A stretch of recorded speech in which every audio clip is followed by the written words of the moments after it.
موضوع الدرس في مذمة التكاثر والتفاخر سورة التكاثر تفسير ابن كثير. الحمد لله رب العالمين والصلاة والسلام على أشرف الأنبياء وسيد المرسلين سيدنا محمد وعلى آله وأصحابه أجمعين. اللهم صل على سيدنا محمد وعلى آل سيدنا محمد كما صليت على إبراهيم وعلى آل إبراهيم في العالمين إنك حميد مجيد. أعوذ بالله من الشيطان الرجيم. بسم الله الرحمن الرحيم.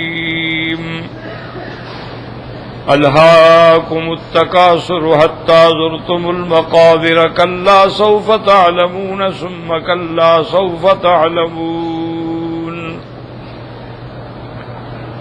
كلا لو تعلمون علم اليقين لترون الجحيم ثم لترونها عين اليقين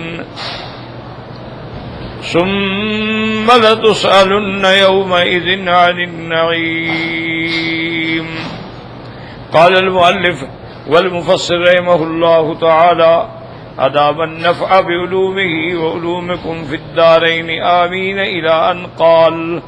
وقال ابن أبي حاتم حدثنا أبو زرعة قال حدثنا زكريا ابن يحيى الجزار المقري حدثنا عبد الله بن عيسى أبو خالد الجزار حدثنا يونس بن عبيد عن إكرمة عن ابن عباس أنه سمع عمر بن الخطاب رضي الله تعالى عنه يقول خرج رسول الله صلى الله عليه وسلم عند الظهيرة فوجد أبا بكر رضي الله تعالى عنه في المسجد فقال ما أخرجك هذه الساعة؟ فقال أخرجني الذي أخرجك يا رسول الله صلى الله عليه وسلم. ابو مفسر رحمۃ اللہ علیہ اس روایت اس حدیث کو حضرت ابن عباس رضی اللہ تعالی عنہ کے واسطے سے وہ فرماتی ہیں کہ میں نے سنا حضرت عمر بن الخطاب رضی اللہ تعالی عنہ سے. انہوں نے فرمایا کہ ایک دن حضور صلی اللہ علیہ وسلم گرمی کے وقت میں تشریف لے آئے تو دیکھا کہ حضرت ابو بکر رضی اللہ تعالی عنہ بھی مسجد کے اندر موجود ہیں. حضور پاک نے پوچھا کہ ما اخرجک هذه الساعة؟ ابو بکر اس وقت تم مسجد میں کیوں آئے ہو؟ فقال اخرجني الذي اخرجك يا رسول الله صلی اللہ علیہ وسلم. حضرت صدیق نے عرض کیا کہ یا رسول اللہ جس وجہ سے آپ نکلے ہیں اسی وجہ سے میں بھی نکلا ہوں گھر سے. قال وجاء عمر بن الخطاب رضی اللہ تعالی عنہ فقال ما اخرجك ابن الخطاب. حضرت عمر رضی اللہ تعالیٰ عنہ آئے. آپ نے پوچھا کہ ابن خطاب تم کو کس چیز نے اس وقت گھر سے کیوں نکل کے مسجد میں آئے ہو؟ قال اخرجنی الذی اخرجکما. حضرت عمر نے عرض کیا کہ یا رسول اللہ جس کی وجہ سے آپ اور ابو بکر جس غرض سے نکلے ہیں میں بھی اسی غرض سے نکلا ہوں.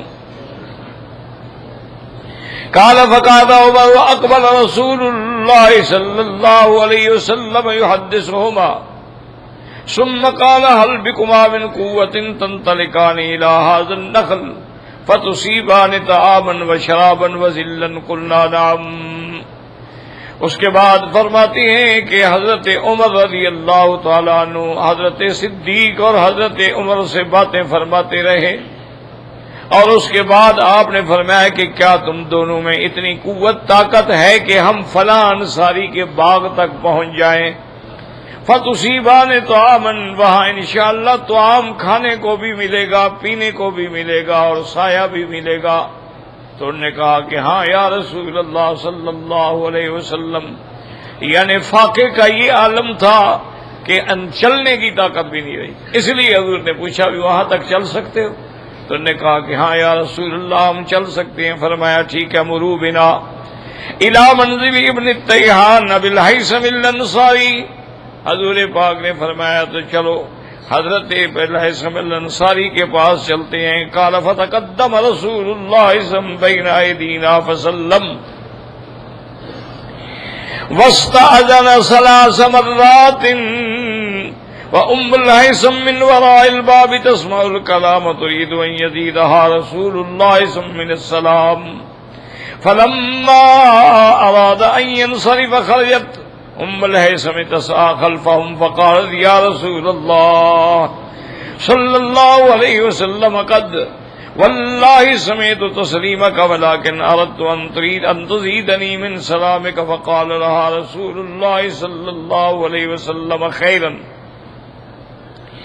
حضور صلی اللہ علیہ وسلم اور حضرت ابی بکر اور حضرت عمر الخطاب جب اس انصاری کے مقام پہ پہنچے تو آپ دروازے کے باہر کھڑے ہو گئے اور آپ نے 3 دفعہ اجازت مانگی. چونکہ شریعت کا حکم یہ ہے کہ اگر کہیں جائیں آپ تو آپ دروازے کو ناک کرنے کے بعد 3 دفعہ آواز دیں. اگر اجازت ملے تو داخل ہوں، اجازت نہ ملے تو پھر واپس چلے آئیں. 3 دفعہ سے زیادہ وہاں ٹھہرنا جو ہے وہ منع ہے. تو فرماتے ہیں کہ حضور پاک نے 3 دفعہ سلام کیا. حالانکہ ام الہیثم جو ہے اس کی والدہ جو ہے ہیثم کی، وہ دروازے کے پیچھے کھڑی سن رہی تھی، لیکن اس کا منشا یہ تھا کہ حضور بار بار سلام فرماتے رہے کہ جتنی دفعہ حضور فرمائیں گے السلام علیکم تو اللہ کی طرف سے سلامتی آئے گی نا. تو یہ عورتیں تھیں، ان کو دین کی اتنی سمجھ تھی اور اتنی محبت تھی حضور پاک کے ساتھ. آج ہماری عورتوں کو ماشاءاللہ میک اپ کا پتہ ہے، گانا شانا یہ سارا جانتی ہیں اور اوریاں لباس پہننا بھی جانتی ہیں، ناز نخرے موبائل استعمال کرنا اور آئی پیڈ اور آئی پوڈ یہ سب جانتی ہیں، لیکن دین نہیں جانتی. آج تک یعنی میں یہ بات درد دل سے کہہ رہا ہوں، آپ اپنے گھر میں جا کر اپنی بیوی سے ان اللہ پوچھیں کہ اس کو حیض سے یا جنابت کے بعد غسل کرنے کا شرعی طریقہ آتا ہے؟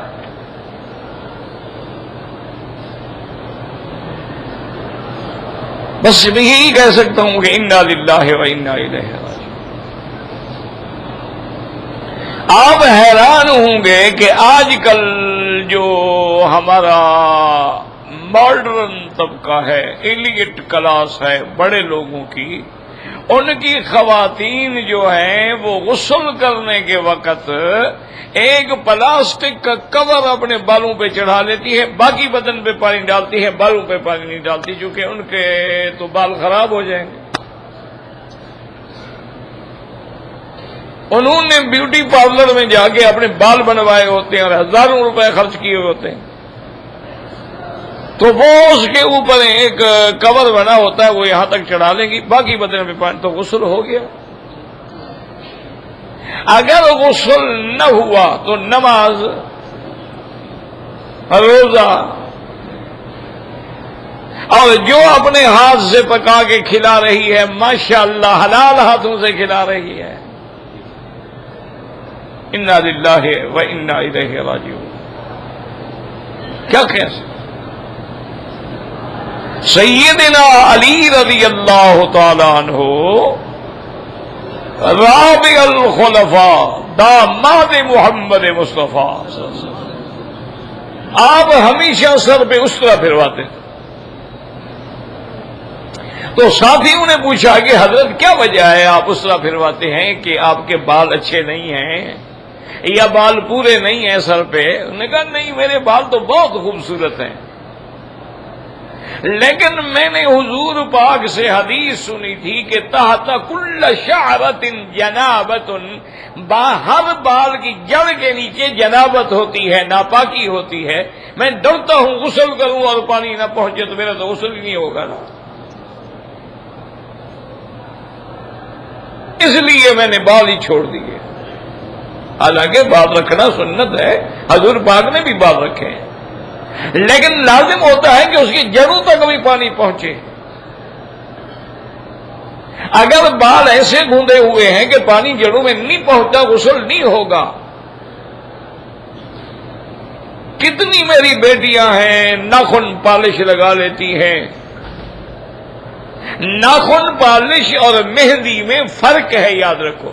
مہندی کا رنگ ہوتا ہے، ناخن پالش کی تہ بیٹھ جاتی ہے ناخن پر، دونوں میں فرق ہے.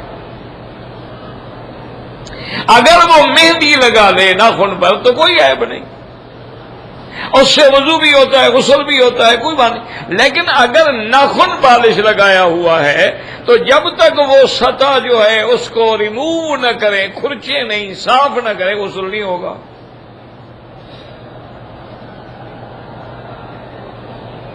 یعنی غسل ہی نہیں ہوگا.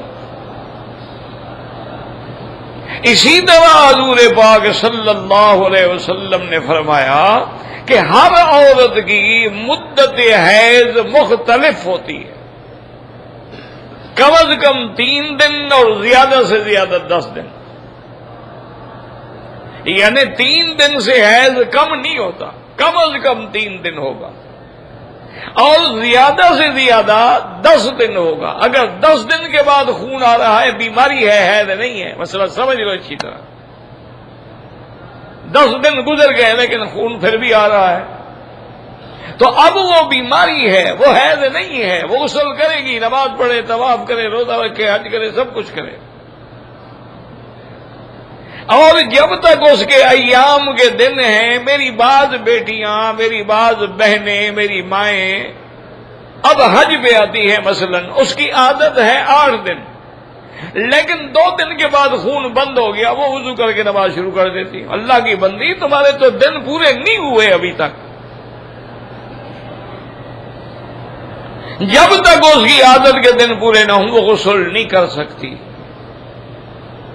اور عادت کے دن پورے ہونے کے بعد بھی آمنہ کے لال رحمت دو جہاں، اللہ کے کروڑوں صلاۃ و سلام میرے مدنی محمد مصطفیٰ.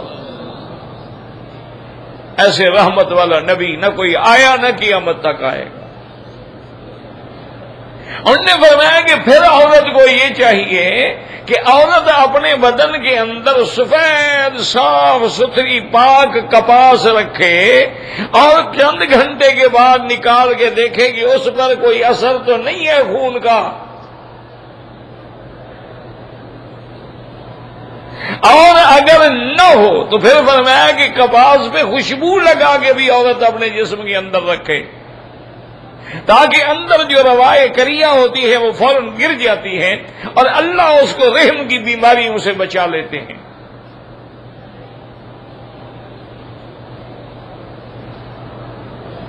اس کے بعد جو ہے وہ غسل کرے. پہلے اپنے اعضاء کو دھوئے، پھر اس کے بعد جیسے نماز کا وضو ہوتا ہے اس طرح وضو کرے، اچھی طرح غرارے کرے، اچھی طرح ناک میں پانی چڑھائے کہ یہ چھوٹی ہڈی تک پانی پہنچ جائے.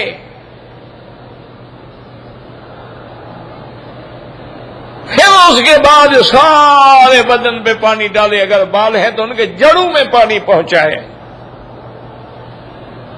اچھا، کتنے میرے اپنے بھائی بیٹھے ہو، بزرگ بیٹھے ہو، میں تو تمہارا ایک خادم ہوں، ایک ادنا آدمی ہوں، طالب العلم ہوں. کتنے لوگ ہیں آپ نے کبھی ناف کو چیک کیا ہے پانی ڈال کے؟ اگر وہ جگہ خالی رہ گئی آپ کا بھی تو غسل نہیں ہوا. ایک بات انہوں نے پکائی ہوئی ہے کہ غسل جنابت کا ہے وہی، وہ حمام میں ننگا کھڑا ہے، لا الہ الا اللہ، لا الہ الا حول ولا قوت الا باللہ. تم کافر ہو، مسلمان ہو رہے ہو کلمہ پڑھ کے. انا للہ و انا الیہ راجعون. حضور پاک نے ایک یعنی کوئی مسئلہ نہیں ہے یہ بھی سمجھایا بھی انگلیوں میں خلال کرو. ایسا نہ ہو بعض انگلیاں ملی ہوتی اندر پانی نہیں پہنچتا. پاؤں کی انگلیوں میں بھی خلال کرو. یہ بھی حضور صلی اللہ علیہ وسلم نے سمجھایا ہے کہ آپ جو ناک میں وہ ہمارے بہت سارے بھائی وضو کرتے ایسے بس بالکل وضو نہیں ہوتا، ناک میں پانی داخل ہو اور چھوٹی ہڈی تک پہنچے. اگر نہیں یہ ناک سے اس پانی لگا دیتے ہیں اور پھینک دیتے ہیں.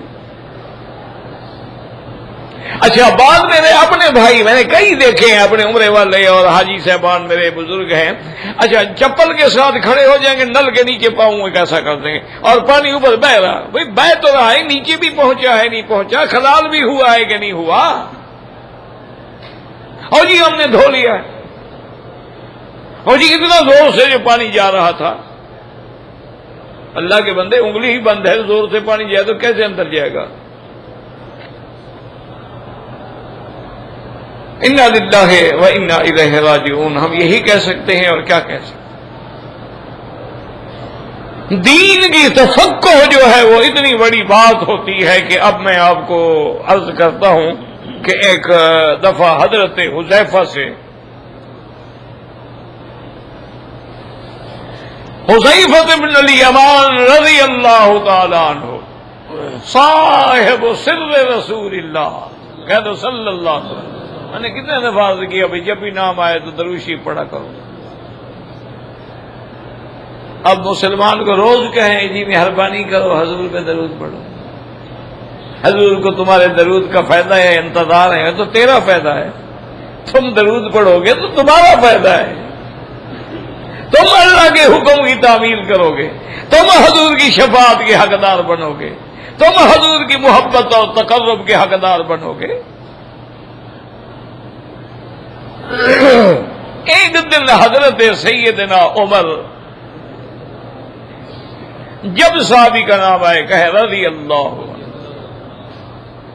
جب کسی اللہ کے ولی کا نام آئے کہیں رحمت اللہ علیہ، جب کسی فقیہ مجتہد محدث مفسر کا نام آئے کہیں رحمت اللہ علیہ۔ سیدنا عمر رضی اللہ تعالی عنہ نے حضرت حذیفہ، یہ حضرت حذیفہ وہ صحابی ہیں ان کا لقب ہے صاحب سر رسول اللہ، یہ حضور کے رازدان ہیں، قیامت تک جتنے فتنے آنے ہیں یا منافقین کے نام ہیں حضور نے صرف اسی صحابی کو بتائے تھے۔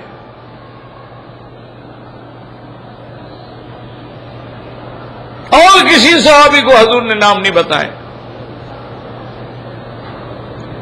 اس لیے حضرت عمر جب کوئی جنازہ آتا تھا نا اس زمانے میں تو فوراً نظر دوڑاتے تھے حذیفہ ہے جنازے میں کہ نہیں ہے، دیکھتے حذیفہ ہے تو پڑھ لیتے جنازہ، نہیں ہے تو آرام سے نکل جاتے، کہتے ہیں اس کا مطلب ہے منافق کا جنازہ ہے کہ حذیفہ نے نہیں پڑھا۔ اتنا احتیاط تھی دین میں، ہمیں کیا ہے، ہم تو بس آئے ہیں ماشاءاللہ، ایک بھیڑی چال ہے، جیسے لوگ کریں گے ہم بھی کر لیں گے، احرام باندھیں گے ہم بھی باندھ لیں گے، مینا جائیں گے ہم بھی چلے جائیں گے، اور کیا ہے بس۔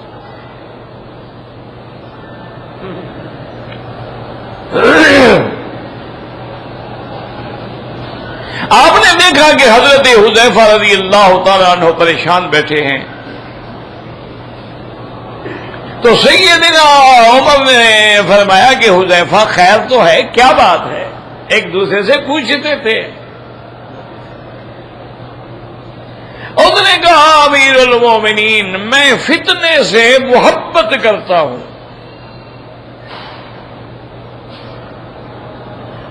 اور میں ایک یقین اور حق چیز سے کراہت کرتا ہوں، اور ایک چیز جو تخلیق ہی نہیں ہوئی، پیدا ہی نہیں ہوئی، میں اس کو مانتا ہوں،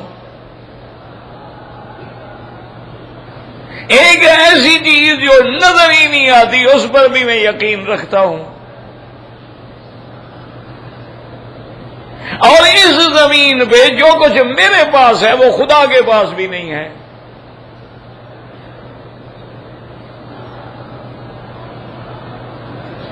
ذرا دماغ میں رکھیں سوال، ایسا نہ ہو کہ فائدے کے بجائے نقصان ہو جائے۔ حضرت عمر رضی اللہ تعالی عنہ حیران ہو گئے اور خاموش ہو کے اٹھ کے آگے آئے تو سیدنا علی رضی اللہ تعالیٰ عنہ جا رہے ہیں، فرمایا علی ٹھہرو، حضرت علی ٹھہر گئے، انہوں نے کہا حذیفہ کو پتہ نہیں کیا ہو گیا ہے، میں تو کوئی بات نہیں کر سکا چونکہ وہ اتنا بڑا شان والا صحابی ہے اور حضور پاک کا رازدان صحابی ہے، آج تو اس نے عجیب بات کی، وہ کہتا ہے میں فتنے سے محبت کرتا ہوں، فتنے سے بھی محبت. اور وہ کہتا ہے کہ میں اس چیز پر جو یقینی چیز ہے، حق ہے، اس کو مکروہ سمجھتا ہوں، برا سمجھتا ہوں، حق کو برا سمجھتا ہوں. اور تیسرا یہ ہے کہ جو چیز تخلیق ہی نہیں ہوئی اس پر میرا ایمان ہے، پیدا ہی نہیں ہوئی. اور ایک یہ ہے کہ اس چیز پر بھی ایمان ہے جس کو میں نے بھی اور کسی نے بھی نہیں دیکھا ہے، اور اس سرزمین پر جو کچھ میرے پاس ہے وہ خدا کے پاس بھی نہیں ہے. حضرت علی مسکرائے، فرمایا عمر حذیفہ نے تو ٹھیک کہا ہے. انہوں نے کہا کیسے ٹھیک کہا ہے؟ انہوں نے کہا نا میں فتنے سے محبت کرتا ہوں، تو قرآن میں نہیں آتا انما اموالکم واولادکم فتنہ، تمہارے مال اور اولاد تمہارے لیے فتنہ ہے. تو کون محبت نہیں کرتا مال اولاد سے؟ تو انہوں نے بات تو ٹھیک کی ہے. انہوں نے کہا اچھا یہ بات تو سمجھ آ گئی الحمدللہ، لیکن وہ کہتا ہے میں حق سے کراہت کرتا ہوں. انہوں نے کہا اللہ کے بندے ان ھذا لہو حق الیقین، موت حق ہے کہ نہیں؟ انہوں نے کہا کون موت کو پسند کرتا ہے؟ ہر کوئی کراہت کرتا ہے، پسند کرے تو کروڑوں روپے جا کے ہسپتال میں علاج پر لگا دے. کہ اچھی چیزیں آ گئی ہے جی خرچ کیوں کرے؟ حق ہے لیکن مکروہ سمجھتا ہے ہر آدمی. انہوں نے کہا اچھا یہ بات بھی ٹھیک ہے. انہوں نے کہا وہ کہتے ہیں کہ جو چیز تخلیق ہی نہیں ہوئی، پیدا ہی نہیں ہوئی، اس پر ہی. انہوں نے کہا اللہ کے بندے عمر وہ ٹھیک کہہ رہا ہے نا، قرآن مخلوق تو نہیں ہے نا، قرآن اللہ کا کلام ہے، اللہ کی صفت ہے، وہ مخلوق تو نہیں، اس پر اس کا ایمان ہے. حذیفہ نے تو ٹھیک کہا ہے کہ قرآن مخلوق نہیں ہے، قرآن اللہ کا کلام ہے، اس کی صفت ہے. انہوں نے کہا اچھا الحمدللہ یہ تو ٹھیک ہے. انہوں نے کہا وہ کہتا ہے کہ جس کو کسی چیز نے نہیں دیکھا ایمان. نے کہا تم نے خدا کو دیکھا ہے؟ انہوں نے کہا نہیں تو لا تدرک الابصار، اس کو کسی نے نہیں دیکھا نہ دیکھ سکتا ہے، اس پر اس کا ایمان ہے. تو حذیفہ نے کیا غلط کہا ہے؟ انہوں نے کہا حضرت علی یہ باتیں تو سمجھ آ گئی، لیکن یہ بات مجھے سمجھ نہیں آتی کہ وہ کہتا ہے زمین پر میرے پاس وہ چیز ہے جو خدا کے پاس بھی نہیں ہے. اس نے کہا وہ ٹھیک کہتا ہے. لم یتخذ صاحبۃ ولا ولدا، اللہ بیوی سے پاک، بچوں سے پاک، اس کی بیوی بھی ہے، بچے بھی ہیں، لیکن خدا کے پاس تو نہیں ہے.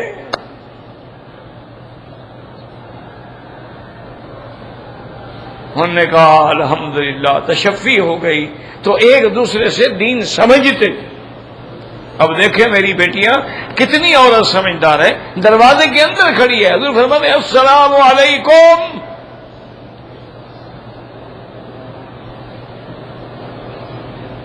لیکن کوئی جواب نہیں. اور شریعت کا حکم یہی ہے کہ اگر 3 دفعہ اذن مانگو جواب نہ ملے فرجیو واپس آ جاؤ، پھر کھڑے نہ رہو دروازے پر. جیسے ہوتا ہے نا کہ کسی کے گھر میں جاتے ہو ملنے کے لیے، تم نے 3 دفعہ کہا السلام علیکم، کوئی جواب نہیں آیا، سمجھو بھئی اندر کوئی نہیں، یا اندر عورت ہے جواب دینا نہیں چاہتی، یا وہ کسی خاص حالت میں ہے وہ ملنا نہیں چاہتے، تو واپس آ جاؤ. یہ تو نہیں کہ وہاں ڈیرا لگا کے بیٹھ جاؤ، اگلے کو تنگ کر دو کہ نہیں لازم نکلے جی. اور دیکھو رحمت دو جہان نے یہ بھی سکھلایا ہے، کسی کے دروازے پہ جاؤ تو دروازے کے سامنے نہ کھڑے ہوں، یا دائیں جانب کھڑے ہوں یا بائیں جانب کھڑے ہوں.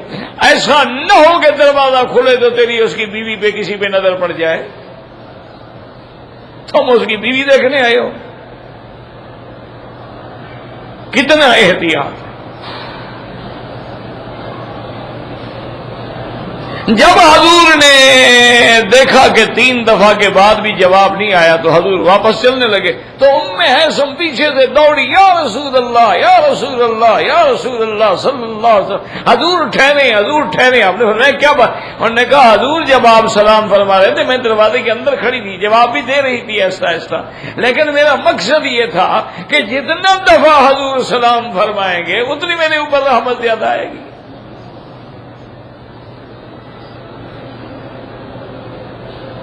حضور صلی اللہ علیہ وسلم نے تعریف کی کہ دیکھو تم نے اچھی سوچ ہے، کتنا اچھا فکر ہے۔ دیکھو نا، ایک تو ہم کہتے ہیں نا السلام علیکم، ایک وہ خوش نصیب ہے نا جن کو حضور پاک کہیں السلام علیکم۔ کوئی فرق کا اندازہ ہوا ہے؟ تم کو تمہارا بزرگ کہہ دے السلام علیکم، شیخ کہہ دے، پیر کہہ دے، مرشد کہہ دے تو کتنے خوش، لیکن وہ کتنے خوش نصیب ہیں جن کو حضور فرمائے السلام علیکم۔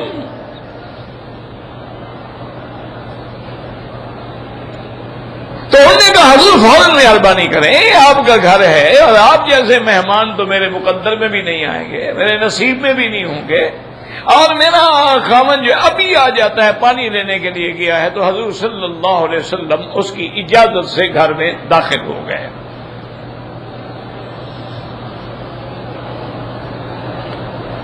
فقال رسول اللہ صلی اللہ علیہ وسلم خیرا، حضور نے اس کے ساتھ بڑی اچھی باتیں کی، دعا فرمائی۔ ثم قال این ابو الہیثم لا اراہ، فرمایا ابو الہیثم کہاں ہے؟ مجھے نظر نہیں آ رہا۔ قال یا رسول اللہ وقریب ذهب یستعذب الماء، اس نے عرض کیا کہ یا رسول اللہ ابو الہیثم جو ہے وہ ابھی آنے والے ہیں، پانی لینے کے لیے، میٹھا پانی لینے کے لیے گئے ہیں۔ ادخلوا فانه یاتی الساعة انشاءاللہ۔ فبسطت بساطا تحت شجرۃ، انہوں نے کہا حضور آپ چلیں۔ اس نے آ کے فرش بچھایا، چیز بچھائی، درخت گھر کے اندر، درخت کے نیچے۔ وجاء ابو الہیثم ففرح بهم وقرت عیناہ بهم، ابو الہیثم آئے، انہوں نے دیکھا کہ آج تو میرے مہمان رحمت دو جہاں ہیں، آج میرا مہمان صدیق ہے، آج میرا مہمان فاروق ہے۔ یہاں سے یہ مسئلہ بھی نکلا کہ اگر آنے والے قابل اعتماد ہیں اور گھر والی عورت کو تسلی ہے کہ ان کے آنے پر میرا خاوند ناراض نہیں ہوگا تو اجازت دے سکتی ہے گھر میں بیٹھنے کی۔ وَقَرَّدَيْنَاهُ بِهِمْ فَصَعِدَ عَلَى نَخْلَةٍ فَصَرَمَ لَهُمْ أَعْذَاقًا، وہ فوراً ایک کھجور پہ چڑھے، وہاں سے جا کے گوشے توڑ کے لائے۔ فقال له رسول اللہ صلی اللہ علیہ وسلم حسبک یا ابا الہیثم، آپ نے فرمایا یہ کیا کر رہے ہو، گوشے کیوں توڑ رہے ہو، تھوڑی کھجوریں لے آؤ۔ انہوں نے کہا یا رسول اللہ تأکلون من بصرہ ومن رطبہ ومن تدنو بہ، انہوں نے کہا حضور میں نے گوشہ اس لیے لایا ہوں کہ کوئی آدمی پکی ہوئی کھانا چاہتا ہے، کوئی آدھی پکی آدھی کچی کھانا چاہتا ہے، کوئی ابھی پکنے والی کھانا چاہتا ہے، تو جو چیز جس کو پسند ہو وہ قبول فرمائیں۔ ثم آتاہم بماء، اس کے بعد وہ پانی لے آیا، فشربوا علیہ، حضور پاک نے اور ابو بکر و عمر نے پانی پیا رضی اللہ عنہم۔ فقال رسول اللہ صلی اللہ علیہ وسلم ھذا من النعیم الذی تسألون عنہ، ھذا غریب من ھذا الوجہ۔ اس کے بعد آپ نے فرمایا کہ میرے صحابہ ابو بکر و عمر، یہ وہ اللہ کی نعمتیں ہیں جس کے بارے میں آیا ہے کہ وَلَتُسْأَلُنَّ يَوْمَئِذٍ عَنِ النَّعِيمِ، اللہ تم سے سوال کریں گے نعمتوں کے بارے میں کہ تم نے میری نعمتوں کے بعد کیا شکر ادا کیا ہے۔ اس لیے ایک صحیح حدیث مبارک میں آتا ہے جس کو امام مسلم رحمۃ اللہ علیہ نے بھی نقل فرمایا، وہ فرماتی ہیں کہ قیامت کے دن میں اللہ کی دربار میں 3 آدمی پیش ہوں گے، ایک عالم پیش ہوگا، قاری ہوگا، عالم ہوگا، ایک شہید پیش ہوگا، اور ایک غنی مالدار پیش ہوگا۔ اللہ تعالیٰ اس قاری اور عالم سے فرمائیں گے کہ ہاں میرے بندے، میں نے جو تمہیں علم دیا تھا، میں نے جو تیرے سینے میں قرآن رکھا تھا، تم نے کیا کیا کہ یا اللہ میں نے تیرا دین پہنچایا، میں نے واعظ کیے، میں نے تقریریں کی، میں نے درس دیے، میں نے ہر جگہ جا کے تیرا دین پہنچایا، میں نے باطل فرقوں سے مناظرے کر کے حق ثابت کیا۔ تو اللہ فرمائیں گے کذبت عبدی، میرے بندے تم جھوٹ بول رہے ہو، تم نے میرے لیے نہیں کیا، یہ دکھانے کے لیے کہا کہ لوگ سمجھیں کہ بڑا مولوی ہے، بڑا شیخ ہے، بڑا بزرگ ہے، بڑا واعظ ہے، تو تمہیں دنیا میں جزا مل گئی ہے، میرے پاس کوئی جزا نہیں۔ حکم دیں گے فرشتوں کو کہ ڈال دو اس کو جہنم۔ اب دوسرا شہید آئے گا، فرمائیں گے ہاں میرے بندے، میں نے جو تمہیں صحت دی، طاقت دی، قوت دی، تم نے کیا کیا یا اللہ؟ میں نے تیرے دین کے لیے جان لڑا دی، آخر میں حتیٰ کہ شہید ہو گیا تیرے دین کے لیے۔ اللہ فرمائیں گے کذبت عبدی، میرے بندے تم جھوٹ بول رہے ہو، میں تو دلوں کو جاننے والا ہوں، تم نے یہ سب اس لیے کیا کہ لوگ سمجھے کہ یہ بڑا بہادر ہے، یہ بڑا شاہ سوار ہے، یہ بڑا شجاع ہے، کوئی بدلہ نہیں، بدلہ تمہیں دنیا میں مل گیا ہے۔ حکم دیں گے کہ اس کو بھی جہنم میں ڈال دو۔ اور اب سخی آئے گا، مال والا، اللہ فرمائیں گے ہاں میں نے جو تمہیں مال دیا تم نے کیا کیا؟ کہے گا یا اللہ میں نے دن میں، رات میں، صبح و شام ہر وقت خیراتیں کی، غریبوں کو، یتیموں کو، مسکینوں کو دیا، ادارے کھولے، مدرسے بنوائے، کنویں لگوائے۔ اللہ فرمائیں گے کذبت عبدی، تم جھوٹ بول رہے ہو، میں دلوں کو بھی جانتا ہوں، ہر چیز کرنے کے بعد تیرے دل میں ہوتا تھا کہ لوگ تجھے سخی کہیں، لوگ تجھے بڑا خرچ کرنے والا اللہ کے راستے میں کہیں، وہ جزا تمہیں دنیا میں مل گئی ہے، میرے پاس کوئی چیز نہیں ہے۔ اللہ حکم دیں گے اس کو بھی جہنم میں ڈال دو۔ ایک ایک چیز کا حساب ہوگا۔ فَمَن يَعْمَلْ مِثْقَالَ ذَرَّةٍ خَيْرًا يَرَهُ وَمَن يَعْمَلْ مِثْقَالَ ذَرَّةٍ شَرًّا يَرَهُ، تم ذرے کے برابر بھی نیکی کرو گے۔ اس لیے حضور نے فرمایا یہ نہ سمجھا کرو کہ ایک کھجور کا دانہ ہے میں کیسے خیرات کروں، فرمایا ایک دانہ ہے خیرات کرو، شق تمرۃ اگر آدھا ہے تب بھی خیرات کرو، اللہ تبارک و تعالیٰ اسی کی وجہ سے تمہیں جہنم سے بچا لیں گے۔ حتیٰ کہ حضور نے فرمایا اگر تمہارے پاس کچھ بھی نہیں ہے تو کم از کم دوست کو ملنے پر مسکرا دیا کرو، خوش ہو کے مومن کو ملنا جو ہے یہ بھی صدقہ ہے کہ تم نے اس کے دل کو خوشی پہنچائی، راحت پہنچائی، اللہ تمہیں صدقے کا ثواب عطا فرمائیں گے۔ تو اس لیے فرمایا کہ ہر چیز کا سوال ہوگا۔ ایک دن بی عائشہ صدیقہ رضی اللہ تعالی عنہا نے حضور صلی اللہ علیہ وسلم سے عرض کیا کہ یا رسول اللہ نے آپ کے تو اگلی پچھلی غلطیاں بھی معاف فرما دی ہیں، اور اللہ نے آپ کو جنت کا سردار بنا دیا ہے، اور جنت کا دروازہ اس وقت تک نہیں کھلے گا جب تک محمد مصطفیٰ نہیں کھلوائیں گے صلی اللہ علیہ وسلم۔ اللہ اکبر۔ اس لیے حضور فرماتے ہیں یہ بھی میری شان ہے کہ اول من ينشق عنه القبر، قیامت والے دن سب سے پہلے میری قبر کھلے گی اور میں قبر سے باہر آؤں گا، اور فرمایا یہ بھی میری شان ہے کہ انا اول من اقرع باب الجنت، سب سے پہلے جنت کا دروازہ بھی میں کھولوں گا، اور حضور نے فرمایا یہ بھی میری شان ہے کہ انا خطیبہم اذا سکتوا، جب تمام انبیاء بولنے سے چپ کھڑے ہوں گے تو بولنے کی اجازت بھی مجھے ہوگی، اور فرمایا جب سارے اپنی نفسی نفسی میں ہوں گے تو شفاعت کرنے والا بھی میں ہوں گا، اور سب سے پہلے میری شفاعت قبول کی جائے گی۔ اور پھر حضور نے نقشہ بنا کے دکھایا کہ ھذا نبعث یوم القیامہ، آپ نے فرمایا کہ اے میرے صحابہ جب میں قیامت میں اٹھوں گا تو میرے دائیں حضرت عیسیٰ علیہ السلام ہوں گے اور ابو بکر ہوں گے اور بائیں عمر ہوں گے، ان کو ساتھ لے کے میں جنت البقیع الغرقد پہ آؤں گا۔ دعا کریں کہ اللہ پاک ہمیں بھی سرکار دو عالم کی شفاعت نصیب، اللہ کے حرم میں بیٹھے ہو، اللہ کے مہمان ہو، اور اللہ کا وعدہ ہے کہ تم کو محروم نہیں کریں گے۔ فرمایا یہ میرے مہمان ہیں، ان استغفروہ غفر لہم، یہ معافی مانگے تو میں بخش دوں گا، اور یہ سوال کریں تو میں پورا کروں گا۔ تو آج دل سے سوال کر لیں اللہ سے کہ یا اللہ ہم گناہ گار ہیں، خطا کار ہیں، ہم بد کردار ہیں، بد عمل ہیں، لیکن ہمیں اپنی رحمت سے حضور پاک کی شفاعت نصیب فرما، اور حضور کے ہاتھوں سے حوض کوثر نصیب فرما۔ میرا مولا تیرے آگے کیا مشکل ہے، ہمیں اس دنیا میں بھی خواب میں حضور کی زیارت نصیب فرما، حضور صلی اللہ علیہ وسلم کی زیارت نصیب فرما دے۔ میرا مولا ہمیں حضور کے نقش قدم پہ چلنے کی توفیق عطا فرما دے، حضور کے غلاموں کے غلاموں کے غلاموں کی غلاموں کی صف میں شامل فرما دے۔ وما ذلک علی اللہ بعزیز۔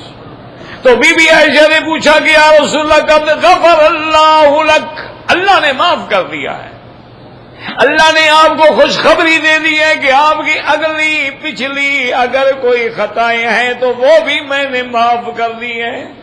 کوئی ترک افضل ہے، کوئی ترک اولا ہے، کوئی نسیان ہے، صاحب ہے، سب اللہ نے معاف کر دیا ہے۔ پھر آپ اتنی عبادت کرتے ہیں کہ رات کو تہجد میں کھڑے کھڑے آپ کے پاؤں سوج جاتے ہیں۔ تو حضور نے پتہ ہے کیا جواب دیا، فرمایا بی بی عائشہ جس رب نے مجھے اتنا نوازا ہے، افلا اکون عبدا شکورا، کیا میں اس کا شکر گزار بندہ نہ بنوں گے؟ مولا تیرا شکر ہے کہ تو نے مجھے یہ مقام عطا فرمایا ہے۔ تو اس لیے ہمیشہ یاد رکھیں اللہ کی نعمتوں پہ جتنا شکر کرو گے، یہ اللہ کا قرآن میں وعدہ ہے، اللہ اور بڑھا دے۔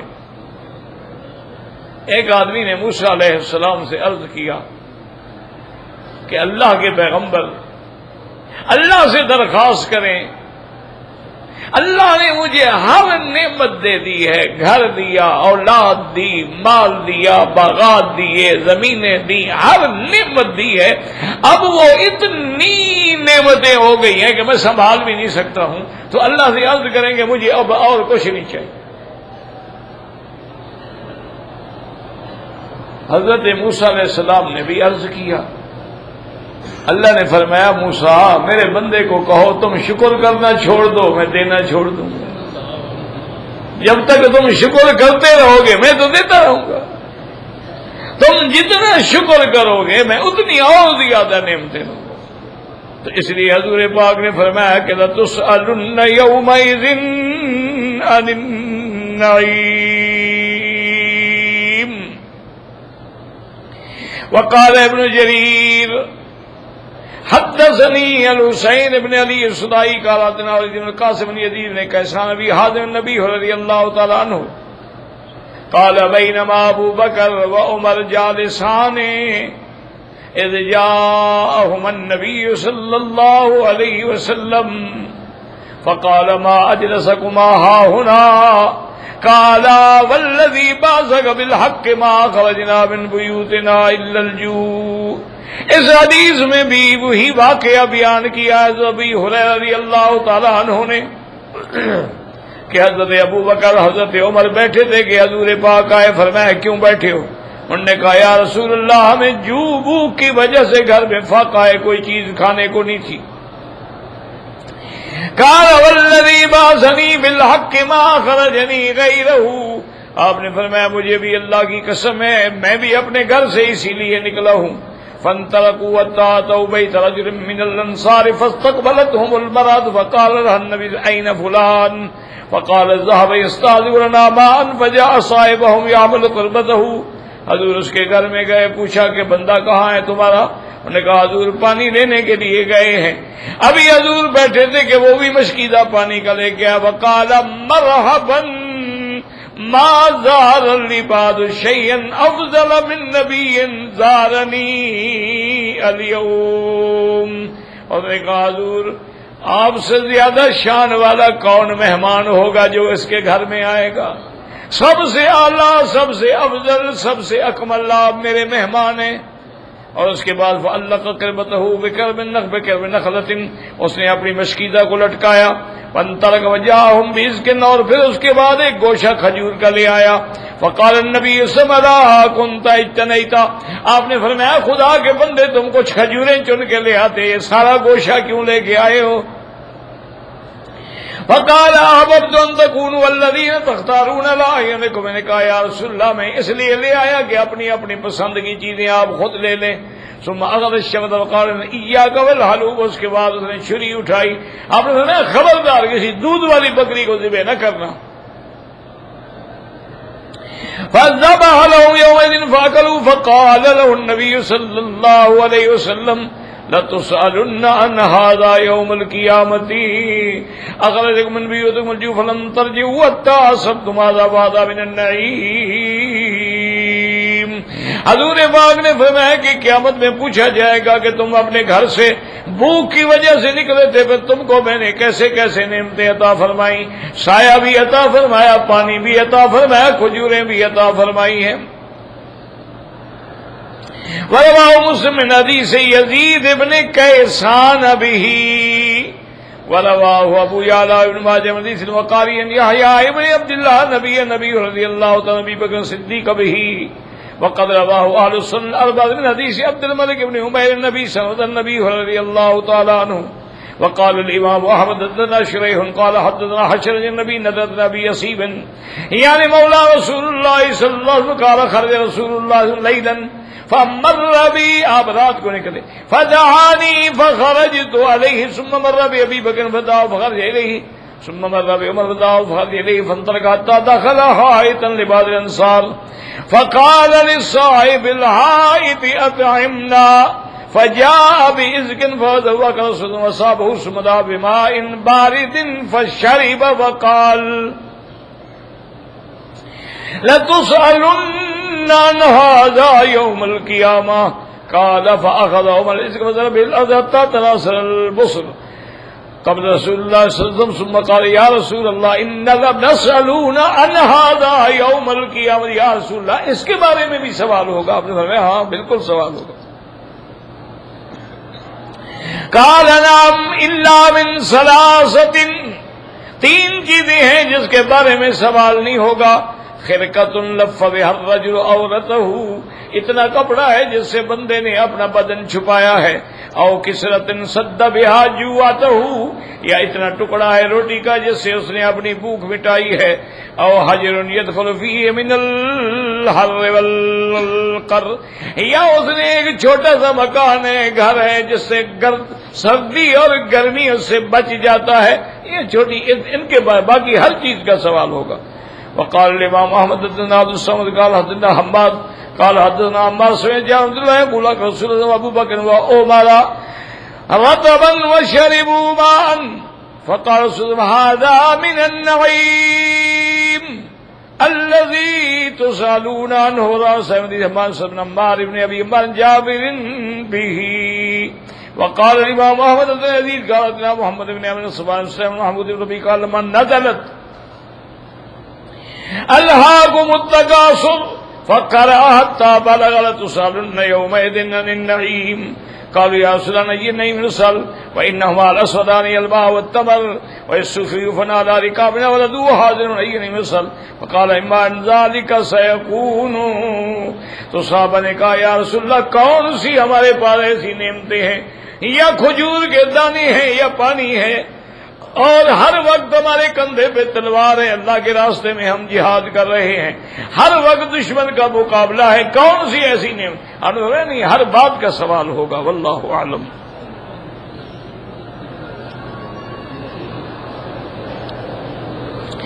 اگر آدمی کے پاس قرضہ ہے، وہ قرضہ نہیں دیتا، حج کرتا رہتا ہے تو گناہ گار ہے، قرضہ ادا کر، لیکن یہ معنی نہیں کہ حج نہ کرے، حج بھی کرے لیکن قرض ہر حال میں ادا کرے، کیونکہ قرضہ جو ہے وہ حقوق العباد ہے، وہ حج کرنے سے معاف نہیں ہوتا۔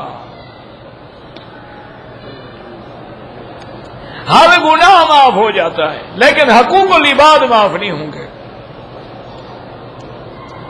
شیعہ کے پیچھے نماز ہو جائے گی؟ بالکل نہیں ہوگی۔ وتر کی نماز جو ہے وہ تہجد کے بعد پڑھیں، یا تو عشاء کو آپ وتر کی نماز پڑھ لیں، پھر آپ بعد میں جب تہجد پڑھیں پھر دوبارہ وتر نہیں پڑھیں گے.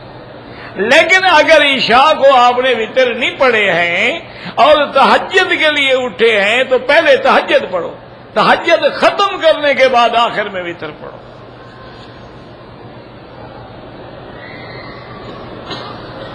کہتے ہیں جی کہ یہاں پر اکثر لوگ کہتے ہیں کہ مسجد عائشہ سے عمرہ نہیں ہوتا. یہ بات نہیں ہے میرے بھائی.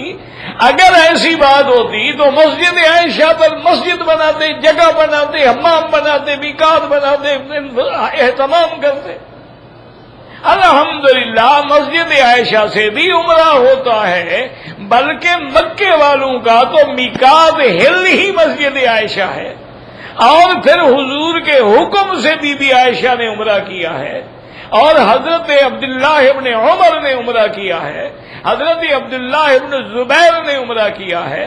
اور ویسے بھی قاعدہ ہے کہ اگر ہل سے احرام باندھ کے عمرہ کریں عمرہ ہوتا. وہ جو آپ کہتے ہیں نا وہ ایک اور مسئلہ ہے جو تمہیں سمجھ نہیں آتا. ایک مسئلہ یہ ہے کہ ہمارے بعض دوست جو ہیں وہ یہ تو مانتے ہیں کہ عمرہ ہوتا ہے, لیکن وہ کہتے ہیں کہ جی یہ صرف بی بی عائشہ کے لیے حکم تھا. میرے بھائی پھر حضور ساتھ کہہ دیتے نا کہ عائشہ صرف تیرے لیے ہے. جب پابندی نہ لگائی جائے اور ایک عمل ثابت ہو تو وہ پھر سب کے لیے. اور پھر حضرت عبداللہ ابن عمر نے بھی عمرہ کیا. اور دوسرا مسئلہ یہ ہے کہ بعض ائمہ فرماتے ہیں کہ جیسے تم اب آئے ہو حج پہ, حالانکہ امام ابو حنیفہ رحمۃ اللہ علیہ بڑے سخت ہیں, وہ کہتے ہیں کہ تم نے اب عمرہ کیا ہے تمتع کے, وہ کہتے ہیں حج تک اور عمرہ ہی نہ کرو, بس ایک عمرہ اور ایک حج, پھر تمتع ہوگا. وہ اس مسئلے میں سخت ہیں. اس لیے بعض علماء یہ فرماتے ہیں کہ مکے میں رہتے ہوئے طواف کرنا زیادہ افضل ہے مسجد عائشہ کے عمرے سے. جتنی دیر تم عمرے پہ لگاتے ہو اتنی دیر طواف میں لگاؤ تو یہ زیادہ افضل ہے, کیونکہ اتنی دیر تم کعبے کے قریب رہو گے, وہاں تو باہر جاؤ گے. لیکن عمرہ ہوتا ہے, باقاعدہ ہوتا ہے.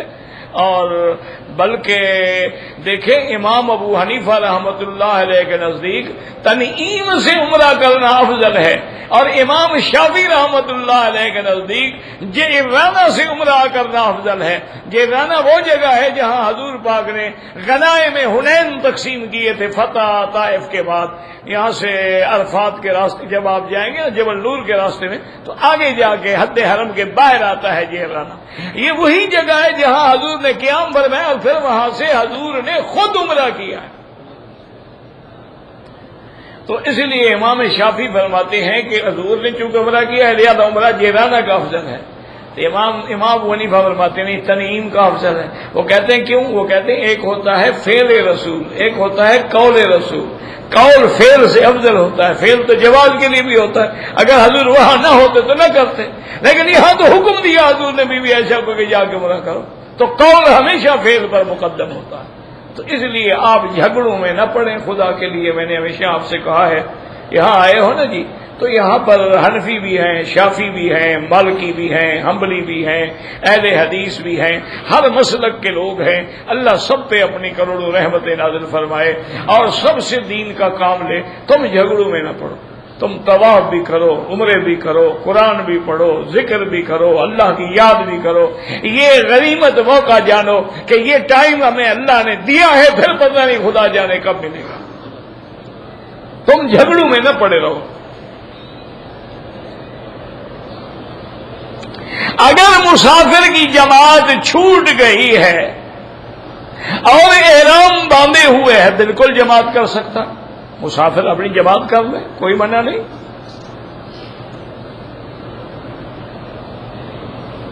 اگر درباروں پہ جا کے کہے اور عقیدہ رکھے کہ ان کی وجہ سے اللہ سنتے ہیں تو یہ غلط ہے.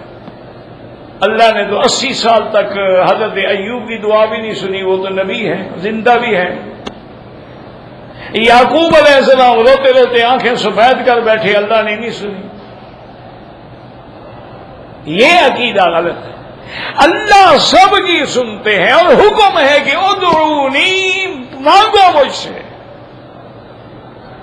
جب مزاروں پہ جاؤ یہ عقیدہ رکھو کہ یا اللہ یہ تیرے بزرگ ہیں، تیرے ولی ہیں، تیرے نیک بندے ہیں، تیرے صالح ہیں، زاہد عابد ہیں، ان کی قبروں پہ کروڑوں رحمتیں فرما، ان کے درجات بلند فرما، اور یا اللہ اس مقام میں جو آثار و برکات اس کی وجہ سے آپ ہماری دعائیں قبول فرما۔ اور ویسے بھی ایک فلسفہ ہے کہ تم اگر میرے محبوب کی عزت کرو تو میں تیری عزت کروں گا کہ نہیں کروں گا۔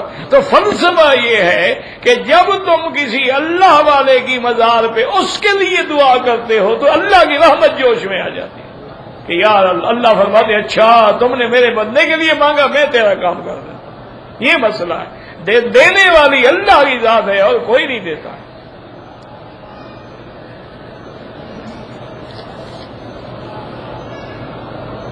کہتے ہیں جی کہ ہمارے ہاں رواج ہے کہ جب حضور کا نام آتا ہے تو لوگ انگوٹھے چومتے ہیں، یہ بالکل بدعت ہے۔ ثواب تو ثواب، گناہ ہوتا ہے۔ کل بدعت ضلالہ، ہر بدعت گمراہی ہے۔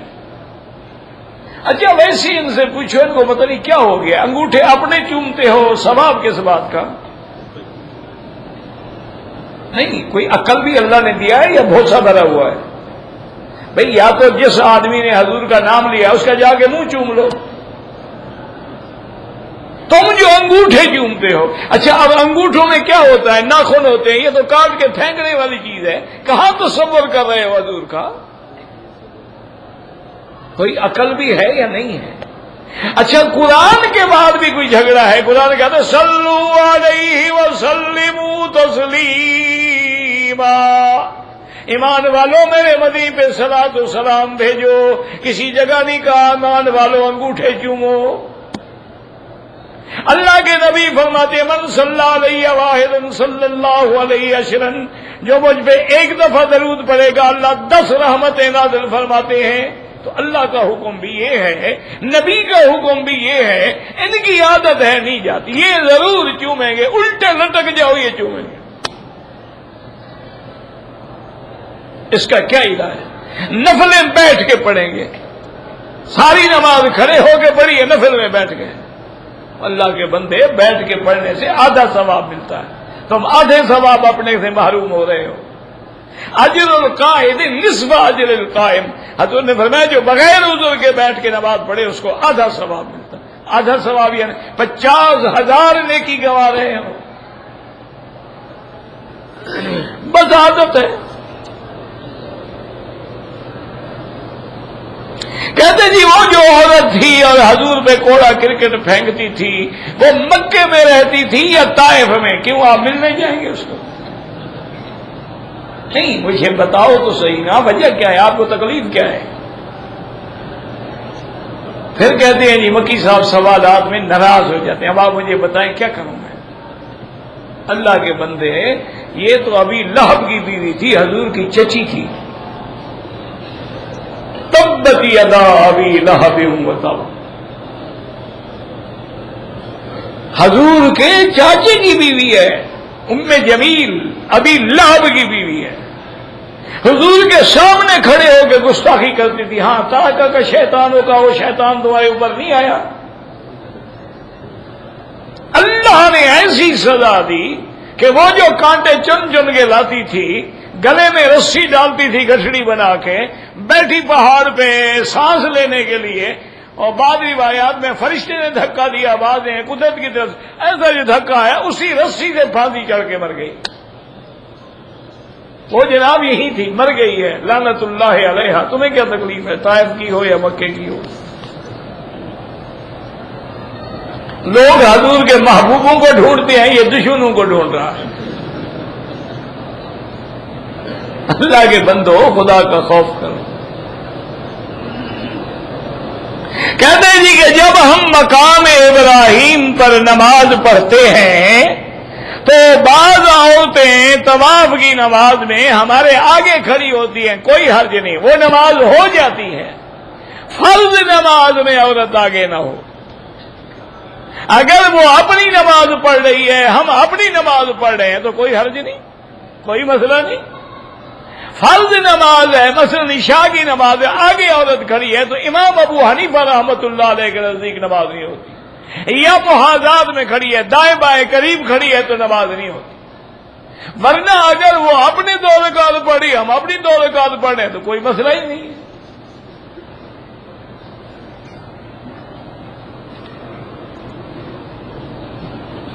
اگر پاکستان سے ہم لوگ جو آئے ہوئے ہیں، اگر ہم عمرہ کرنا چاہیں مسجد عائشہ سے بھی جائز ہے، لیکن افضل یہ ہے کہ طواف زیادہ کرو.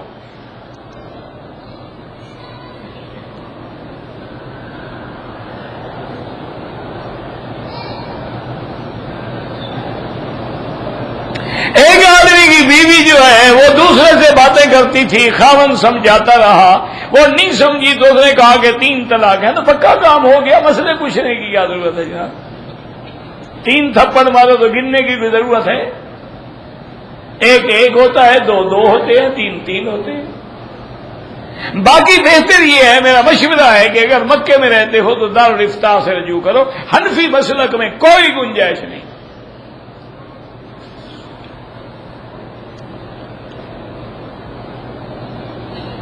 اگر ایک آدمی ہے 15 دن سے زیادہ مکے میں رہ رہا ہے، اس کی نماز پوری پڑے گا.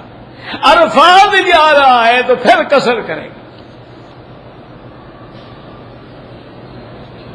بالکل عرفات جائیں گے تو ختم ہو گئی کیا اقامت، کیونکہ آپ کا وطن اصلی تو ہے نہیں نا، وطن اقامت تھا، وہ باطل ہو گیا.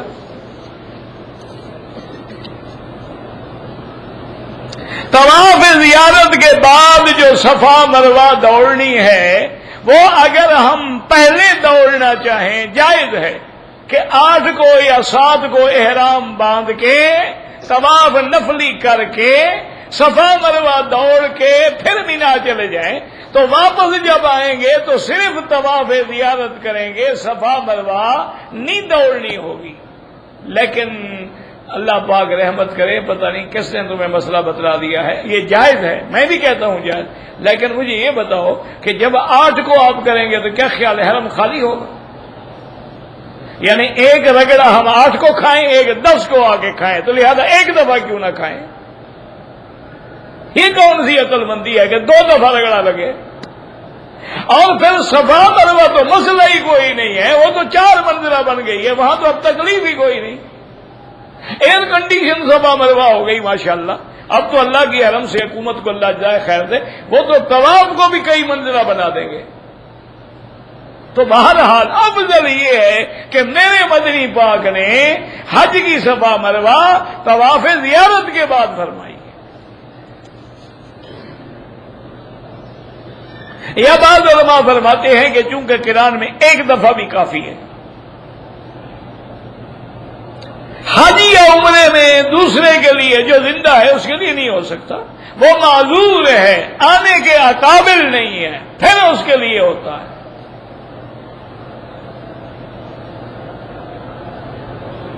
اگر مقام ابراہیم پہ رش ہے تو عورتوں کو دور جا کے 2 رکعت پڑھنی چاہیے. کوئی بات ضروری نہیں ہے کہ مقام ابراہیم پہ پڑھیں. حجر اسود کو چومنا جو ہے، رش کے وقت میں عورت نہ چومے، اشارہ کرے، اس کو اشارے کا ثواب چومنے کے برابر ملتا ہے.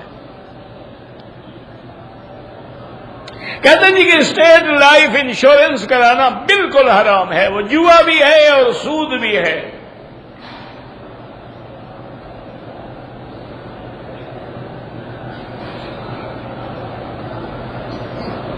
کہتے ہیں جی کہ میں قرضدار ہوں، میرے بھائی نے مجھے میری والدہ کا محرم بنا کے بھیجا ہے، تو خرچہ دے دیا ہے نا تمہیں، اب تمہارا حج بھی ہو جائے گا انشاءاللہ. کہتے ہیں جی کہ اگر میں سر پہ اپنے بال خود موڑ لوں جائز ہے، اور میں ہر عمرے کے بعد اگر اپنے سر پہ اس طرح پھیروں بالکل جائز ہے. میں عمرہ اپنی بیوی کے لیے کر سکتا ہوں، اس کے لیے دعا کرو، تندرست ہے تو خوشامد کرنے کی کیا ضرورت ہے؟ ماں کا خیال تو نہیں آیا، بیوی کا خیال آیا، کیونکہ واپسی پہ بیوی کے پاس جانا ہے نا، ماں کے پاس تو نہیں جانا ہے.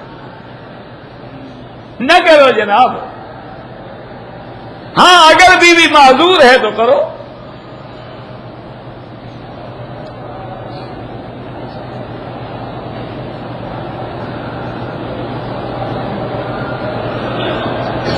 آپ جس کمپنی میں ہیں جو اس میں کوئی حرام کام نہیں ہوتا، کام بالکل نوکری کریں.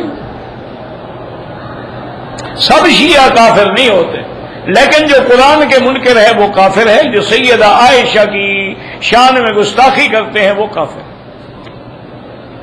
شیعہ تو 360 قسم ہیں. بہرحال ممالک اسلامیہ میں جو ظلم ہو رہا ہے اصل میں تو ہمارے گناہوں کی سزا ہے. ما اصاب بلاء الا بذنب وما رفعت الا بتوبۃ.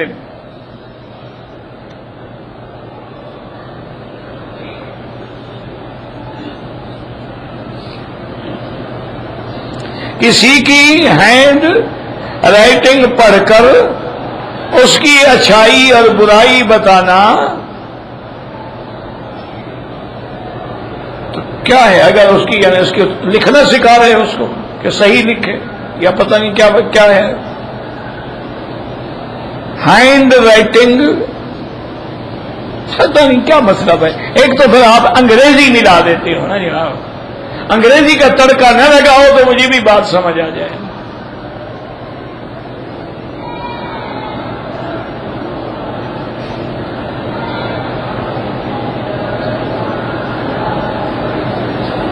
ایسی عورت جو شادی سے پہلے یہ سائن کنٹیکٹ کروائے، بھئی نہ لکھا کرو انگریزی، مجھے سمجھ نہیں آتا. شادی کے بعد جاب نہیں چھوڑے گی، ایسی عورت سے نکاح کرنا ٹھیک ہے. اگر اس کی جاب ایسی جگہ ہے جہاں عورتیں ہیں تو تم منع نہیں کر سکتے ہو. اگر جاب مردوں کے ساتھ کرتی ہے تو ایسی عورت سے نکاح ہی نہ کرو.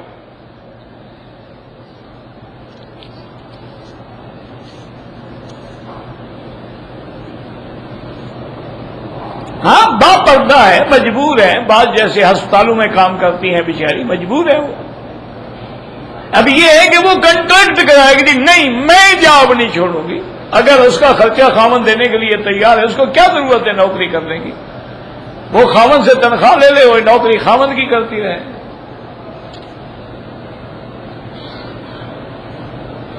مکے میں میں نے 15 دن سے زیادہ رہنا ہے تو ٹھیک ہے، عمرہ کر سکتے ہیں. حرم کی حدود سے باہر، بالکل حرم کی حدود کے باہر سے احرام باندھا جائے گا.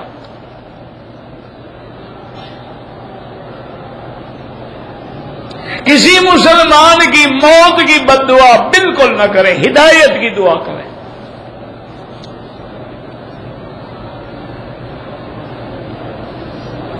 میں نے عرض کیا ہے نا، عمرے کرنے کے بعد احرام کھول دیا، اب حج کا احرام باندھو گے، یہ تمتع ہے.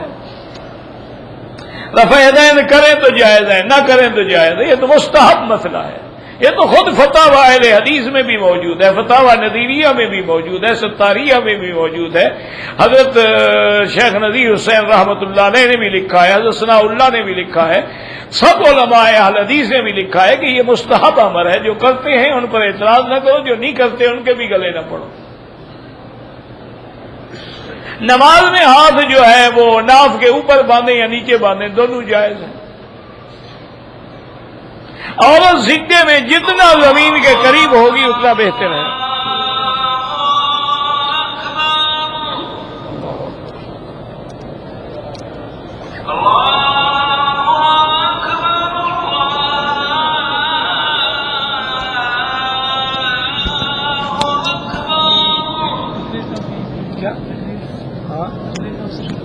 ابھی تو 8 ہے